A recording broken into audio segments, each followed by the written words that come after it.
मुझे कौन गुमराह कर सकता है? श्रीता ने पुरएतमाद लहजे में कहा। वही बूढ़ा सैयद। मजहब का मामला आया तो पंडित मोहनदास के दिल से सैयद साहब का सारा एहतराम रुखसत हो गया। उसी शख्स ने मेरी मासूम बच्ची को हिंदू धर्म से बरगश्ता किया है। सैयद साहब किसी को गुमराह नहीं कर सकते। श्रीता देवी ने बड़ी अकीदत और मोहब्बत से सैयद इकराम बुखारी का नाम लिया। वो तो रास्ते का जलता हुआ दिया है जिसकी रोशनी में भटके हुए मुसाफिर अपनी मंजिल तक पहुंचते हैं। तू कल से सैयद के घर भी नहीं जाएगी। पंडित मोहनदास ने चीख कर कहा। बस सीख चुकी फारसी जबान। भगवान ही जाने कि उस शख्स ने तुझे क्या क्या सिखा दिया है कि मेरा पढ़ाया हुआ सारा पाठ भूल गई और देवताओं तक को फरामोश कर बैठी। एक ने अपने घर से निकाल दिया, दूसरा शिक्षा हासिल करने से रोक रहा है। जिसकी ना मानो वही नाराज। कोई किसी की सुनता ही नहीं। ये कैसा निजाम और कैसा इंसाफ है? आपका हुक्म है तो सैयद साहब के यहाँ भी नहीं जाऊंगी पिताजी, मगर मेरी एक बात गौर से सुन लीजिए कि मैं शादी नहीं करूंगी, चाहे वो मर्द किसी देश का सम्राट ही क्यों ना हो। श्रीता देवी की इस्तकामत काबिले दीद थी। तू शादी कैसे नहीं करेगी? पंडित मोहनदास किसी आसेब की तरह खड़ा हो गया और उसने बेटी को मारने के लिए हाथ उठाया। बस ये है आपका ज्ञान और जिंदगी भर की तपस्या? श्रीता ने अपनी जगह से जुम्बिश तक न की, सुकून से बैठी रही और उसके होंठों पर एक तज़हीक आमेज मुस्कुराहट उभर आई। और आप भी क्या करें कि हिंदू धर्म में नारी का यही स्थान है। जिंदगी भर सेवा कराई, पैरों में बिठाया, जब चाहे देवी की भेंट चढ़ा दिया और जब चाहा जिंदा जला दिया। श्रीता ने बड़े तल्ख लहजे में सती की वहशियाना रस्म की तरफ इशारा किया था। बेटी की बात सुनकर पंडित मोहनदास का उठा हुआ हाथ वहीं रुक गया, मगर उसकी माँ बिमला देवी चीखती हुई आई और भूखी शेरनी की तरह पोती पर झपटी। ठीक कहता है मोहनदास, तुझ जैसी पापन को तो 100 बार जलाया जाए, फिर तेरी राख समेट कर तुझे दोबारा जिंदा किया जाए और फिर तेरे शरीर में आग लगा दी जाए। कल तक बिमला देवी पोती पर जान छिड़कती थी, मगर जब रस्मों की बात आई तो ममता के इस मुजस्समे ने खूना शाम देवी का रूप धार लिया था। मासूम श्रीता बड़ी हसरत से दादी की तरफ देखती रही, फिर इंतहाई शकिस्ता लहजे में बोली, दादी माँ, मैं पापन तो एक बार जल चुकी, फिर भी आप मेरी राख पर मशक़े सितम कीजिए, गंगा में बहाइए या हवा में उड़ा दीजिए, मगर मैं शादी नहीं करूंगी। मोहनदास और उसकी मां बिमला देवी ने बड़े कहरनाक अंदाज में श्रीता को मुख्तलिफ धमकियां दी, मगर जब श्री रंगनाथ मंदिर का सबसे बड़ा पुजारी थक गया तो सर झुकाए हुए वालिय मैसूर की खिदमत में हाजिर हो गया। नवाब बहादुर, मैंने आपके हुक्म की तामील में श्रीता पर बहुत दबाव डाला, मगर वो जिद्दी लड़की किसी भी तरह शादी पर आमादा नहीं है। हैदर अली उन ब्राह्मणों से भी इस किस्म की गुफ्तगू सुन चुका था जो वालिय मैसूर के ईमा पर मोहनदास के यहाँ अपने लड़कों का रिश्ता लेकर गए थे। उन लोगों ने हैदर अली को बताया था कि श्रीता अपनी मजहबी तालीम मुकम्मल करना चाहती है और फिर उसकी उम्र भी कम है, इसलिए मोहनदास 4-5 साल पहले उसकी शादी नहीं करेगा। नवाब ने अपनी इत्तलात के बाद कि पंडित गुरेज का रास्ता इख्तियार कर रहा है, नतीजतन हैदर अली ये सोचकर खामोश हो गया कि वो पराई बेटी के सिलसिले में ज्यादा इसरार नहीं कर सकता। श्रीता के राजमहल से रुखसत किए जाने पर भी लोगों में बहुत चेमगोइयां हुई थी और आंखों ही आंखों में बड़े अजीब इशारे किए गए थे। वैसे राजा कृष्णा ने कई बार ये सोचा था कि वो एक खूबसूरत हिंदू लड़की के नवाब घराने से खुसूसी ताल्लुकात और सैयद साहब से तालीम हासिल करने के वाक़े को बुनियाद बनाकर हिंदू और मुसलमानों के दरमियान नफरत का बीज बो दे। फिर कुछ दिन बाद पूरी रियासत में फिरका वाराना फसादात करा के नफरत और तासुब की फसल काट ले। रानी लक्ष्मम्मा और रानी देवाजी मनी भी उसे दिन रात इसी किस्म के मशवरे दिया करती थी, मगर राजा कृष्णा हैदर अली के बेदाग किरदार की वजह से अपने मंसूबे पर अमल करने से कासिर था। वालिय मैसूर ने रियासत की हर औरत को मोहतरम समझा था और हर जवान लड़की को बेटी का दर्जा दिया था। इसी बायस बेशतर हिंदू औरतें उसे देवता कहकर पुकारा करती थी। रानी कांता बड़ी आसानी से उसकी हवस का शिकार हो सकती थी, लेकिन हैदर अली ने जज्बात की शदीद तुग़यानी में भी अपने होश के सफीने को गर्क नहीं होने दिया था। फिर जब खंडेराव के इश्तराक से रानी कांता पर हैदर अली के खिलाफ साजिश का इल्जाम साबित हो चुका था, उस वक्त भी वालिय मैसूर ने राजघराने की इज्जत और आबरू की खातिर अपने होंठ सी लिए थे और रानी कांता को बदतरीन रुसवाई से बचा लिया था। हैदर अली ने अपनी इसी आला ज़र्फी के बायस पंडित मोहनदास को भी तन्हाई में बुलाकर समझाया था कि वो जल्द अज जल्द अपनी बेटी की शादी कर दे। वालिय मैसूर की ये बात सिर्फ कमरे की 4 दीवारों और मोहनदास ने सुनी थी। हैदर अली एक महकूम इंसान की जात को तमाशा नहीं बनाना चाहता था। फिर नवाब ने दूसरे ब्राह्मणों को श्रीता के रिश्ते के लिए मशवरा देते वक्त भी बड़ी एहतियात और होशियारी से काम लिया था। मोहनदास एक गरीब मगर खुददार शख्स है, उसकी बेटी जवान हो चुकी है, इसलिए तुम लोग मोहनदास के सर से उसका बोझ उतार दो। जिसे उठाए उठाए उसकी कमर टूटी जाती है। इस एहतियात का बस एक ही मकसद था कि किसी शख्स को इस बात पर शक न हो जाए कि श्रीता टीपू सुल्तान से वालेहाना इश्क करती है और हैदर अली इस लड़की से निजात हासिल करने के लिए शातिराना चाल चल रहा है। वालिय मैसूर को यकीन था कि इसका मंसूबा कामयाबी से हमकिनार हो जाएगा, मगर जब पंडित मोहनदास ने सुरीता के इनकार की खबर दी तो हैदर अली को महसूस होने लगा कि वो जिस तूफान की आमद से डरता था वही तूफान उसके दरवाजे तक आ पहुंचा है। अब एक ही सूरत बाकी रह गई है नवाब बहादुर कि मैं इस लड़की को अपने हाथ से जहर दे दूं। हैदर अली को खामोश पाकर मोहनदास ने किसी कदर तेज आवाज में कहा। उसके चेहरे से अपनी बेटी के लिए शदीद नफरत का इजहार हो रहा था। नहीं पंडित, ये खुला जुल्म है। अचानक हैदर अली का लहजा बदल गया था। याद रख कि मैं अपनी ममलिकत में किसी जालिम को बर्दाश्त नहीं करता। अगर तूने ऐसा किया तो मैं कोई दलील सुने बगैर तुझे तख्तादार पर खींच दूंगा। अब वो जहरी देने के काबिल रह गई है हुजूर। वालिय मैसूर के बिगड़े हुए तेवर देखकर मोहनदास सहम गया। उसने तो मुझे कहीं का नहीं छोड़ा। मैंने दुनिया की आसाइशें इसलिए तर्क की थी कि देवताओं को राजी करके मुक्ति हासिल कर लूंगा, मगर दुनिया भी गई और धर्म भी। बस हर तरफ आग ही आग है। जमीन जलजले से फट जाएगी और आसमान टूट जाएगा। ये कहते कहते मोहनदास रोने लगा। उसने क्या कहा पंडित, मुझे तफसील से बता। हैदर अली को ख्याल गुजरा कि कहीं सुरीता की जबान न बहक गई हो। वो कहती है कि अब हिंदू धर्म से उसका कोई ताल्लुक नहीं रहा। मोहनदास ज़ारो कतार रो रहा था। हैदर अली के जहन में आंधियां सी चलने लगी। तूफान वालिय मैसूर के घर में दाखिल हो रहा था और उसकी दीवारें आहिस्ता आहिस्ता सरकश पानी में डूबती जा रही थीं। फिर उसका किस मजहब से ताल्लुक है? हैदर अली के लहजे से हल्की सी परेशानी झलक रही थी। जब वो हिंदू नहीं है तो फिर कौन है? इसका उसने इकरार नहीं किया कि अब वो किस अकीदे पर अमल पैरा है, मगर इतना जरूर है कि उसे अल्लाह का नाम अच्छा लगता है। पंडित मोहनदास इस तरह बोल रहा था जैसे उसके हल्क में कोई चीज अटक गई हो। सुरीता के बारे में ये इंकशाफ सुनकर हैदर अली को महसूस हुआ कि उसकी ऊंची दीवारें सैलाबी पानी में गर्क हो चुकी हैं। शजात खान की फराहम करदा इत्तलात के बाद वालिय मैसूर को इसका यकीन हो चुका था कि सुरीता टीपू सुल्तान से बेपनाह मोहब्बत करती है, मगर ये बात हैदर अली के वहमो गुमान में भी न थी कि एक हिंदू दोशीजा का इश्क जुनून की मंजिल तक पहुंच जाएगा और वो दिल की खातिर अपना मजहब तक बदल डालेगी। यकायक वालिय मैसूर की समात में सुरीता के अल्फाज गूंजने लगे जो उसने राजमहल से रुखसत होते वक्त कहे थे। महाराज, आसमान तक के फासले भी मेरे लिए कोई हकीकत नहीं रखते।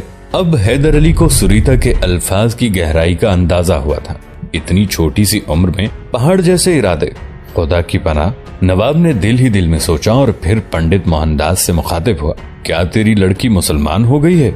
उसने साफ साफ तो नहीं बताया, मगर मुझे शुबा होता है कि वो मजहब इस्लाम की तरफ रागिब है। पंडित मोहनदास ने इंतहाई गमजदा लहजे में कहा। और ये सब कुछ सैयद साहब की वजह से हुआ है। मैंने उन पर हद से ज्यादा एतबार किया था, मगर उन्होंने मेरे साथ बड़ा बुरा किया। सुरीता को उनकी सोहबतों ने बिगाड़ दिया। ना वो सैयद साहब की दरसगाह में जाती और ना इस तरह गुमराह होती। आप खुद ही बताइए नवाब बहादुर कि अगर ये बात हिंदू कौम को मालूम हो जाए तो वो मेरे साथ क्या सलूक करेगी। मोहनदास सैयद साहब की सोहबतों को सुरीता की गुमराही का सबक करार दे रहा था और हैदर अली के जहन में फिक्र परेशानी के नए नए तूफान उठ रहे थे। वो पंडित को कैसे बताता कि उसकी बेटी सैयद साहब की वजह से मजहब इस्लाम की तरफ रागिब नहीं हुई, बल्कि टीपू की मोहब्बत का जुनून उसे मंजिल तक ले आया है। फिर भी वालिय मैसूर ने मोहनदास को तसल्ली देते हुए कहा, हौसला रख पंडित, सब कुछ ठीक हो जाएगा।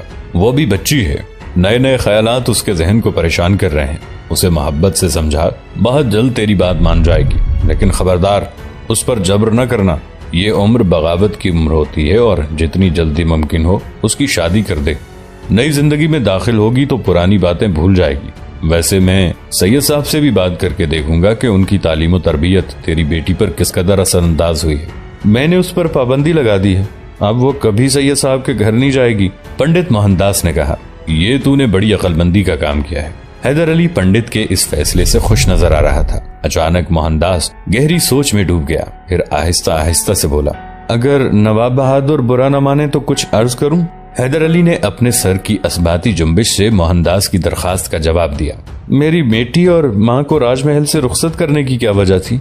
मोहनदास ने डरते डरते पूछा।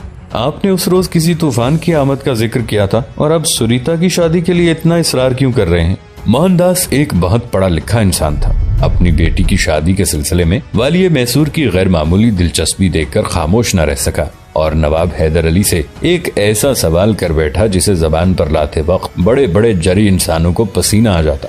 हैदर अली ने बड़ी हैरत से मोहनदास की तरफ देखा मगर उसके सवाल का जवाब नहीं दिया।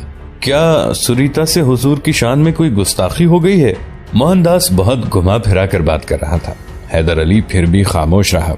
कहीं मेरी नादान बेटी के कदम तो नहीं लड़खड़ा गए? मोहनदास सवाल पर सवाल किए जा रहा था। और हुजूर ने मेरी इज्जत बचाने के लिए यह रास्ता इख्तियार किया। पंडित, मेरी खामोशी को गनीमत समझ और मुझसे वो सवाल न कर जिसका जवाब तुझसे तेरे होशो हवास छीन ले। हैदर अली के लहजे में बहुत ज्यादा नागवारी का इजहार हो रहा था। फिर जब मोहनदास ने मुसलसल इसरार किया तो वाली मैसूर भड़क उठा। तेरी बेटी वली अहद सल्तनत के इश्क में पागल हो गई है और सुरीता की इस दीवानगी ने इसे हिंदू धर्म से बरगश्ता कर दिया है और अब वो मुसलमान होकर टीपू की कुर्बत हासिल करना चाहती है। पंडित मोहनदास पर बहुत देर तक सख्ते की कैफियत तारी रही। फिर वो किसी बीमार इंसान के लहजे में बोला, बेशक उसने बहुत बड़ा पाप किया है। धरती ने आकाश से मिलना चाहा, भला ये कैसे मुमकिन है? मैं बहुत शर्मिंदा हूँ नवाब बहादुर कि जिस लड़की को आपने बाप जैसी मोहब्बत दी उसने आपको इतना शदीद आजार पहुँचाया। पंडित ने दोनों हाथ जोड़ दिए। आप मुतमईन रहें, मैं किसी न किसी तरह सुरीता को कुंवर के रास्ते से हटा दूंगा, मगर उस पर कोई जुल्म न करना। वो बहुत मासूम और पाकीज़ा लड़की है। सुरीता के लिए हैदर अली के दिल में छुपी हुई मोहब्बत उभर आई। तू बड़े से बड़े घराने में उसका रिश्ता तय कर दे, मैं खुद सारे अखराजात बर्दाश्त करूंगा। अगरचे टीपू सुल्तान सुरीता की तरफ मामूली सी रगबत भी नहीं रखता था, लेकिन हैदर अली हर इम्कानी खतरे को मिटा देना चाहता था और उसकी एक ही सूरत थी कि सुरीता शादी के बंधन में जकड़ जाए। पंडित, तू अपनी बेटी को आमादा तो कर ले, मैं राजकुमारियों की तरह उसकी शादी करूंगा। मोहनदास हैदर अली से वादा करके चला गया। पंडित का ख्याल था कि सुरीता राजमहल की फजा से मुतासिर होकर शाहाना जिंदगी के ख्वाब देखने लगी है और यही ख्वाब उसे टीपू सुल्तान के करीब ले गए हैं। इसी कश्मकश में तकरीबन 1 माह गुजर गया। पंडित मोहनदास ने नवाब हैदर अली के इशारे पर सुरीता को शादी के बाद की इस शाहाना जिंदगी के ख्वाब दिखाए, मगर उस जांबाज लड़की की आंखों में न हिर्स की चमक जागी और न चेहरे पर हवस का रंग उभरा। सुरीता पहले ही कह चुकी थी कि अगर किसी देश के सम्राट का रिश्ता भी आए तो वो उसे ठुकरा देगी। मोहनदास ने जितनी बार शादी का जिक्र छेड़ा, सुरीता ने उतनी ही बार अपने लफ्ज दोहराए।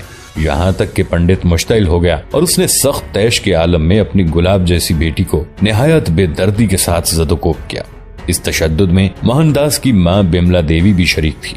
सुरीता लहूलुहान हो गई, मगर उसने बाप और दादी का जाबिराना मुतालिबा तस्लीम नहीं किया। पंडित मोहनदास दोबारा वाली मैसूर की खिदमत में हाजिर हुआ और अपनी शिकस्त और नाकामी की दास्तान सुनाने लगा। नवाब बहादुर, मेरे हाथ थक गए मगर उसका सर नहीं झुका। मैंने उसके पूरे जिस्म पर जख्म सजा दिए मगर वो इनकार ही करती रही। बस अब तो यही दरखास्त लेकर हाजिर हुआ हूँ कि मुझे उसके कत्ल की इजाजत दे दीजिए हुजूर। पंडित, क्या तू पागल हो गया है? शिद्दत गजब से हैदर अली का चेहरा जलने लगा। क्या मैंने तुझे तंबीह नहीं की थी कि उस पर हाथ न उठाना? फिर मैं क्या करूं? पंडित अपने सर के बाल नोचने लगा। आखिर मेरे गुनाह का कफारा किस तरह अदा होगा? वो देवताओं के मुनकिर है, इसलिए उसकी सजा कत्ल के सिवा कुछ नहीं।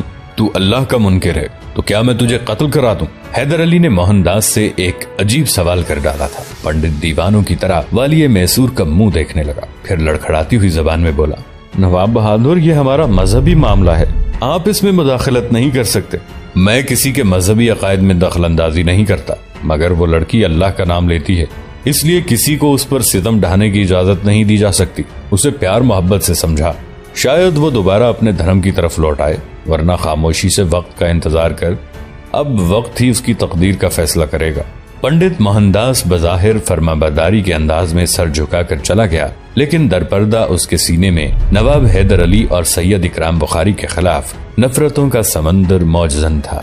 मोहनदास के जाते ही हैदर अली सैयद साहब की खिदमत में हाजिर हुआ और तमाम वाकयात सुनाने के बाद कहने लगा, मोहनदास को शिकायत है कि आपकी वजह से उसकी बेटी गुमराह हो गई है। मैंने उसके देवताओं के खिलाफ कभी जबान नहीं खोली। सैयद साहब को मोहनदास की इल्जाम तराशी से दिली तकलीफ पहुंची थी। वो खुद अपनी बेटी को यहाँ लेकर आया था। सुरीता एक गैर मामूली ज़हीन बच्ची है, हर शय के बारे में उसे तजस्सुस रहता है। अपनी इसी फितरत से मजबूर होकर वो मुझसे मजहब इस्लाम के बारे में मुख्तलिफ सवालात करती रहती थी। अब मैं नहीं जानता कि उसके जहन पर क्या असरात मुरतब हुए। वैसे उसने मुझसे कभी इस बात का तज़किरा तक नहीं किया कि वो अपना आबाई धर्म छोड़ चुकी है। मैं आपके पास इसी अमर की तस्दीक के लिए हाजिर हुआ था कि अगर सरिता इस्लाम कबूल कर चुकी है तो फिर उसे हिंदुओं के नरगे से निकाल लिया जाए, वरना मोहनदास जैसा जुनूनी शख्स किसी दिन अपनी बेटी को हलाक कर डालेगा और फिर मैं तमाम उम्र ये सोच सोच कर कफे अफसोस मलता रहूंगा कि मेरी बेखबरी के सबब एक कलमा गो का खून हो गया। हैदर अली के लहजे में बड़ा गुदास था। सरिता ने मेरे सामने कभी कलमा नहीं पढ़ा, इसलिए मैं उसके ईमान की तस्दीक नहीं कर सकता। मगर बात यहाँ तक पहुंची किस तरह? सैयद साहब हैरान नजर आ रहे थे। मजबूरन हैदर अली को टीपू के हवाले से सरिता के वालिहाना इश्क की दास्तान और फिर राजमहल से उसकी जबरी रुखसत तक के सारे वाकयात सैयद साहब के रूबरू बयान करना पड़े। सरिता के इश्क जांसोज की रूदाद सुनकर सैयद साहब की आंखें भी नम हो गईं। फिर बहुत पुरसोज लहजे में कहने लगे, फरासत और तदब्बुर से काम लेना चाहिए, मगर इतना भी नहीं कि इंसान अपनी अक्ल को ही खुदा समझ ले। नवाब, तूने अपने बेटे से भी बदगुमानी की और उस लड़की से भी जो इश्क के सिवा कुछ नहीं जानती। मुझे मौत से डर नहीं लगता, मगर उस लड़की के इश्क के बलाखेज से बहुत खौफजदा रहता हूँ। हैदर अली रुक रुक कर बोल रहा था, आप नहीं जानते वो कैसी अजीब बातें करती है। हर वक्त धड़का लगा रहता है कि उसकी यही अजीब बातें कहीं टीपू को गुमराह न कर दें। उसे अजीब पैदा किया गया है, इसलिए अजीब बातें ही करेगी।